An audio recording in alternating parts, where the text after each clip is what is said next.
এখানে এক্সাম্পল দেওয়া আছে যে আমার এই যে অর্থো হাইড্রক্সি বেঞ্জোইক অ্যাসিডের অ্যাসিডিটি 2.98 আর এখানে দেওয়া আছে হলো যে প্যারা হাইড্রক্সি বেঞ্জোইক অ্যাসিডের অ্যাসিডিটি হলো গিয়ে 4.58।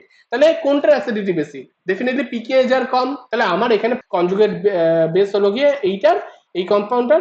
আর এই কম্পাউন্ডারের ক্ষেত্রে যেটা মানে প্যারা আছে সেটার ক্ষেত্রে আমার কনজুগেট বেসটা হলো গিয়ে, তো এইটা হলো আমার কনজুগেট বেস এই দ্বিতীয়টার ক্ষেত্রে।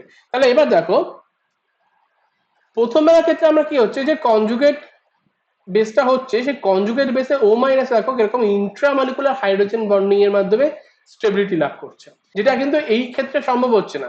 এই পার্টিকুলার প্যারার ক্ষেত্রে, এই আমার এই কেসটা প্যারার ক্ষেত্রে সম্ভব হচ্ছে না এই মলিকুলার ক্ষেত্রে, কারণ এক্ষেত্রে ওইচটা দূরে থাকবে, এই ওইচটা এই ক্ষেত্রে এই ও মাইনাসের থেকে দূরে আছে। কিন্তু এই ক্ষেত্রে ও মাইনাসের তুলনায় মানে এই প্রথম অর্থ হাইড্রক্সাইড বেঞ্জিক অ্যাসিডের ক্ষেত্রে এই সিও মাইনাসের যে মাইনাসটা আছে এই ও মাইনাসটা ওইচ এর কাছে আছে, তো হাইড্রোজেন বন্ডিং করছে।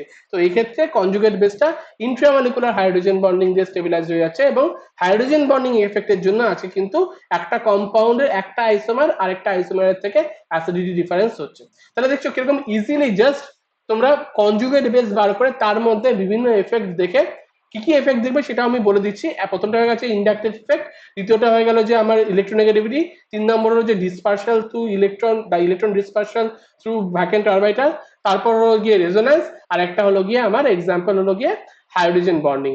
এইভাবে তোমাদের এক্সপ্লেনেশন গুলো একটার পর একটা করতে হবে।